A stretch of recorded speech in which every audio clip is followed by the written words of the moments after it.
Hello. Welcome to a physical history on noise rock. And we start, like with all great music, with the Velvet Underground. In this release, 1967's Velvet Underground in Nico. While all the songs on here are experimental and really push the boundaries in multiple ways all the time, they're true tracks in particular. Black Angel's Death Song and European Sun. The Black Angel's Death Song with this wild feedback, distortion, noise, just going everywhere. And the European Sun's more lengthy, drawn out improvisation. Really, these are the key tenets of noise rock. However, this is not the release that solidifies noise rock as a genre. There are musings on here, but ultimately this is the birth of experimental rock. This, on the other hand, is a true birth of noise rock. White Light, White Heat by the Velvet Underground. And I would say nothing encapsulates it better than my all-time favorite song, Sister Ray.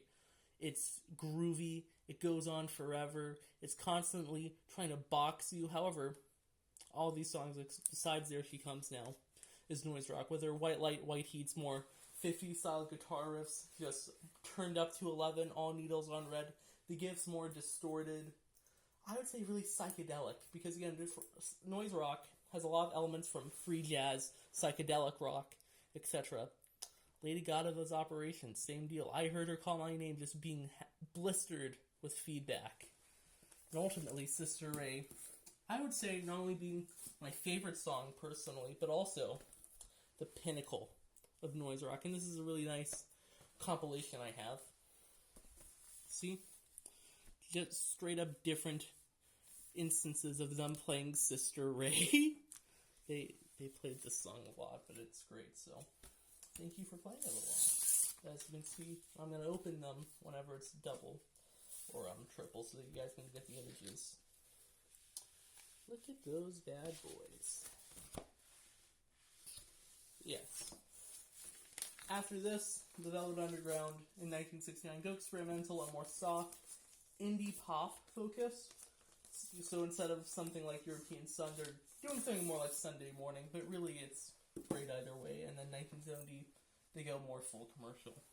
However, there are multiple people carrying on the torch, and this is one of them. Les Rally's Des Nudes, Live 77. Les Rally's Des Nudes never had a studio album. However, this is one of the best noise rock albums and live albums of all time. And I'd say, and again, this is also a triple album. This is a mammoth. I'm going to fully open it. I'm going to take the camera. Yeah, this goes on forever. But this really showcases how influential both White Light, White Heat and VU Nico were. As Mizutani, while a hater of American culture and very much related to a certain type of attack against governments, granted he didn't actually do it. He was a very big fan of Velvet Underground, very big fan of Lou Reed, and this really showcases it with really, you're not having Les Rally's Des Nudes without Lou Reed. Great album, give this a listen. However, it's really singular until later. Because again, this is out in Japan. However, we're going to get back to Japan. Just not immediately. So hang tight. So, after this, I would say noise rock splits into two different forms. A more casual version and a more, I'd say, direct version. And this is a direct punk version. Funhouse by the Stooges. And it's just fantastic riffs, distorted, really showcases this band at its meanest. And again, here's the full cutout of it. Oh yeah, really more angular riffs, more distorted, really just going everywhere, and it works. And it really, and I would say this sound is solidified on 1973's Raw Power, the real last release by the Stooges, because the reunion albums are god-awful. Yeah. But still, though, if you're going to listen to this album, by the way, listen to the Iggy mix. Do not listen to the Bowie mix. But on Raw Power, the sound is ultimately more fleshed out. Well, not really even fleshed out. That's not the thing about noise rock. I would say more harsh. It's more distorted. It's more angular, more jagged, and ultimately, for the better off, in my opinion. Yes, here's front and back. I'm also gonna open it. But really, though, this is still a very important tenet, and it's going to show up a lot later. However, I'd say there's another influential artist in noise rock and a later genre that is encompassed by noise rock, Yoko Ono. You see, after John Lennon decided to leave the most overrated band of all time, he and his wife did 2 albums, and since John Lennon is a hack, he's very boring, he made a really bad album. But Yoko Ono is an actually good artist, and ergo, she made something interesting. As you can see, this is a Yoko version. Her version has her on the back, not John. And this is just a wild release. She's just screaming everywhere. Ornette Coleman, very big influence on her during that time, and it really shows. It sounds like she's using her voice as an instrument, and it really goes into, I would say, more definitive version as well on Fly. Her 2-disc set, and I'm going to show it off, But yeah, I would say this solidifies not only noise rock as an experimental genre, but also another genre. A genre that really just delves into noise rock deeper, and brings in, I'd say, the 2 most important bands after Velvet Underground. So, what to do in 1978 New York? Brian Eno shows up for Talking Heads, and you have this really weird music scene that is very much influenced by the surrounding culture. And this is what you get. This is really a document, and this is actually my favorite backside of any record. Yeah, I look like they're mental asylum inmates, but I find relatability in that. But yeah, this is really a fantastic compilation of this is the Lower East Side of the no wave scene, and really showcases just crazy feedback, crazy improvisation, really just harsh distortion in vocals. This is a lesson of pure insanity. Give this a listen, and ultimately, after the original No New Yorkers disband, in the ashes there lies 2 bands. One, Sonic Youth. People would say this is the definitive noise rock band, and I can see the arguments for that, and I love Sonic Youth. But I think a more interesting band to cover first would be one of my all-time favorites, Swans. And I'd say, man, well, these are both really great debuts, and I'll give them both a 9 out of 10. These are fantastic records. While Sonic Youth is more really traditional punk, it's more traditional no wave, uncompared to, let's say, Swans on Filth, atonality. It's pure punishment, and it also only gets better with time. However, we're going to have to do a little deep dive, a little tangent into industrial metal, because after the release of Filth, Swans releases this Cop. Oh, and let me show you the backs. This is a really boring back, and really, so is this one. Yeah, again, I did not have a feeling you guys need to see that, but again, I'm showing it all. But yeah, Cop. And while Filth is more purely atonal, it's more harsh, it's more direct, it's more raw, this is more controlled, and it really does, it really is a version of metal. Again, here's the back side. But yeah, this is the most direct inspiration on one of my favorite metal band. This is actually my favorite metal album, Godflesh. What the Godflesh is, Street Cleaner. And you can ask Justin Roderick yourself. Yeah, this basically just led to Cop led to Street Cleaner. However, neither Cop North Street Cleaner is as heavy as what I'm about to show you. This is Public Castration is a Good Idea. This is really my favorite Swans release. It's heavy. It's punishing. It genuinely feels like you're being, like music is being weaponized against you. It feels like you're being bludgeoned with a sound. This is, I would say if this is probably the peak of noise rock on an album. It's genuinely brutal. Like even more than Filth, and I love Filth. This is again my favorite Swans album. It's beautiful. However, after this, Swans takes a little break from noise rock, but they're going to be back. Swans can never leave it. But at the same time, though, Sonic Youth is also making a pivot while retaining noise rock elements. While Swans goes into a more neo-folk direction with The Burning World, White Light from the Mouth of Infinity, to more post-rock.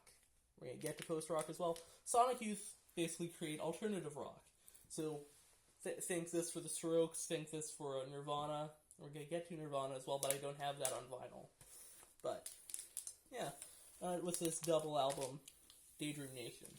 And while this is not the official their official major label debut, still though this is like the definitive sound for what's good to come in the 90s. And like again, while it does turn down the noise rock elements, still a fantastic release. And really, however, I would say this. After this, Sonic Youth released their magnum opus, Goo. Let me show you that. Here. So, Sonic Youth, I would say this. I don't think Goo is as mainstream as people like to say it is. Well, again, it's not. It is the major label studio debut. You have stuff on here that does not sound like it would be on Daydream Nation. My personal favorite of this album being Titanium Expose. But still, though, while you have this more ultra generic, well, not generic. Again, they created the sound. While you have this more alternative rock sound, you also have just outright distortion, outright feedback, and it really works. And after this, you have bands like Nirvana show up. You have your In Utero, but I find Nirvana's not that good in my opinion. And I think it's time to talk about a better band soon. However, we're gonna have to go into how noise rock also influenced post-punk. Let's start with Chrome's Half Machine Lips Move. This is just weird. That's an outright strange album with a lot of these like 1950s sci-fi tropes. This genuinely just like robotic aesthetic to it. And it really gives the songs a big boost, along with this really cold production, this really hollow production, but ultimately works completely in the record's favor. And also, Cleopatra Records. If you're seeing this, you know who else was on Cleopatra Records, and I won't say anything. But after this, two of my favorite albums are released. And as an anarchist and very much into anarcho-punk, let's start this off with my favorite albums. Two of my favorite albums. One of this is the pop group's Why. And while the next album I'm about to talk about goes into a more harsh atonality, it goes into more wider arrays of experimentation. However, this one just throws everything at the board and it sticks. You have no wave on here. You have more traditional post-punk. You have surf rock on here. And really in this, again, sheen, crisp noise, well, not crisp, but like heavily distorted noise rock sound. And my personal favorite off of this album, and again, I love this back. One of my favorite all-time album covers is She Is Beyond Good and Evil. My second favorite song after Sister Ray. But after this, you have, oh boy, Penis Envy. I know this is a joke for you guys, but again, this is one of my all-time favorite albums. And while Crass was always had experimental edges, it has experimental influences, I would say this is their definitive experimental album, and really their best album. It's so good. Not their most experimental, not even their most noise rock, but I'd say this is the best place to start because, oh boy, it gets rough, but I like it when it gets rough. But after this, you have a merger, and I'd say a really definitive merger, because while again no wave dies out, you have the post-punk influence lessening. However, post-hardcore and noise rock become conjoined to the hip, and this is really just one of the best albums of all time, and really one of the best punk albums, one of the best noise rock albums, and really one of the best post-hardcore albums with Wipers, Youth of America. And this is really the prototype and really the better version of Nirvana. If you have any willingness or want to listen to Nirvana, don't. Just listen to Youth of America.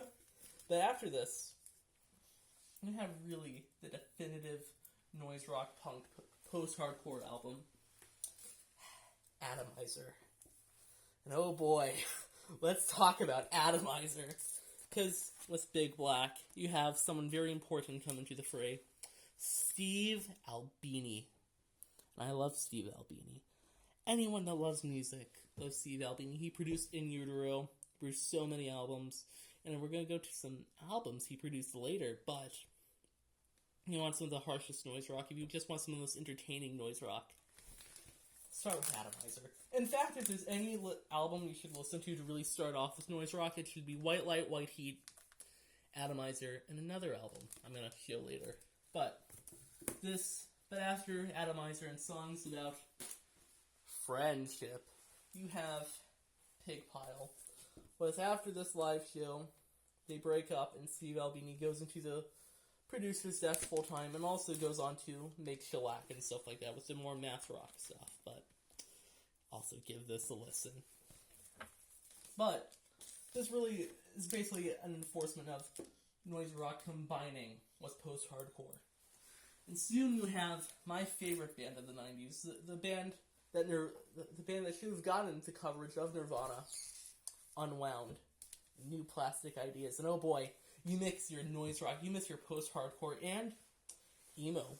This is really a beautifully emotional album. The instrumentation, really perfect. This is, give this a listen to. You have this. You have Unwound, which is again primarily a post-hardcore noise rock band, but later on, with, for example, this release, Repetition, they add post-punk elements, and later they added post-rock elements.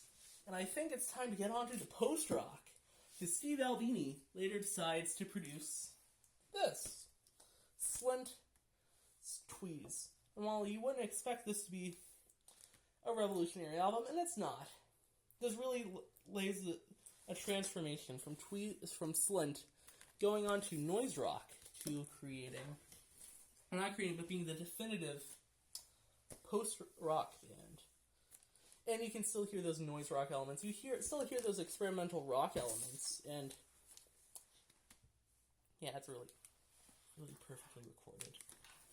But yeah, and you're gonna see post-rock make a comeback. But however, we gotta take a little deep dive into industrial music. And what a better start than Lou Reed's Metal Machine music. See, this is a Punisher. This is a Punisher, one of the most infamous albums of all time, but really my favorite work of Lou Reed after him splitting from the Velvet Underground. But this is, this really sets the tone for industrial with these long instrumental feedback. It's compositions. It's just being taped together. It's basically music taped together, like really shoddily, and it has this punk attitude element, as Lou Reed always does. However, industrial is not solidified until you have Throbbing Gristle. Later, and I think it's important to check the back. But yeah, you got your Tesco, you got your lightning bolt. But ultimately, this is again ultimately a derivative of noise rock. You won't get your industrial without your Lou Reed, your noise rock. And later on, it really becomes influential with one of my favorite artists, Scott Walker, with his trilogy of nightmares, with him just combining experimental, industrial operatics. It just really, what an insane album. Like, again, you wanna Scott Walker, rest his soul, rest in peace. Same thing with Lou Reed and Steve Albini, who unfortunately passed. However, you still have industrial music going into the future. You still have these elements. One of my favorite albums of 2010s, The Origin of My Depression, and yeah, really beautiful backdrops, isn't it?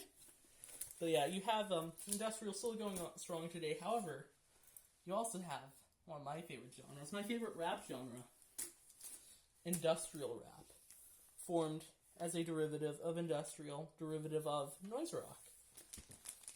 And yeah, this is... MIA is the actual GOAT of rap music. Genuinely one of the best rappers, one of the best producers of all time, and I fully believe she does not get the credit she deserves. Probably because she's she's not British, she's Tamil, but probably because she's not only Tamil and foreign, not American, but also because she's a woman. Genuinely, if you want like really truly revolutionary music, give MIA a listen. And later, this influences my all-time favorite rap album, Death Grips' Ex-Military. This is a mixtape, but, mixtape album, same thing. And ultimately, you just have this more punk tone, it's really aggressive and stuff like that. And I would say the noise rock elements are truly solidified on the powers that be. Look at it. With the first side, NOTM, Ninjas on the Moon. I cannot say the first album. However, Jenny Death there's just outright noise rock elements on it. They're not even hiding it anymore. But yep, here's the gatefold, Nothing for Jenny Death, and yeah, I cannot say that word, but both sides, great album. Death Grips, greatest bands of all time. But however, you have this industrial rap wave, currents and stuff like that. And while Death Grips probably did not influence Kanye ultimately, obviously Yeezus is a product of MIA. Don't like Kanye, it's true. But by the way, this is a bootleg. This is Kanye never came out with a vinyl for Yeezus, unfortunately. Because in my opinion, this is the best Kanye album. But yeah, you have that harsh distortion, that harsh current. But now, I think it's time to talk about some more current noise rock. What is noise rock like today? And I think a good start is to bring back the Japanese fetch with Milk Banana. Well, again, the Japanese have always been really proficient at noise rock. One of their, I'd say, pastimes with Boredoms, after Les Rally's Day New Days, being the definitive Japanese noise rock band. I always preferred Milk Banana. Boredoms could never write a song. Boris. Now I'm thinking about it, Boris is my actual favorite metal band, but they're also noise rock. Pink is great, but God, you cannot find it anywhere on vinyl. However, another favorite comes back. You can't keep him down. Michael Gira. Oh, no. Here's the backside of it.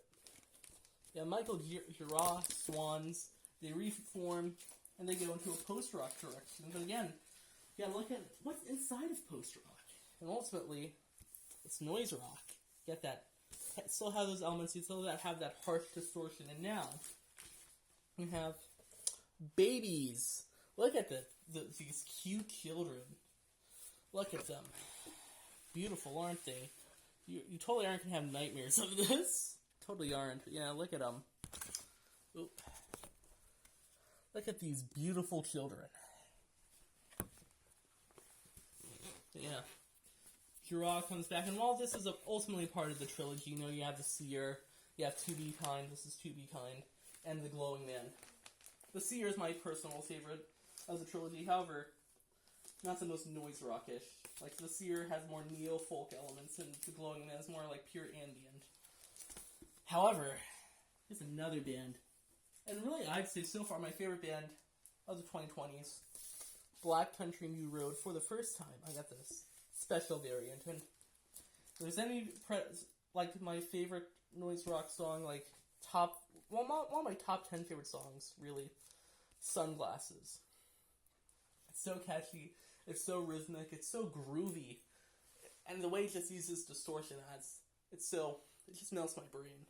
But yeah, this is so far my favorite album of the 2020s, but actually the 2020s had tons of great noise rock. But you have your post-rock elements.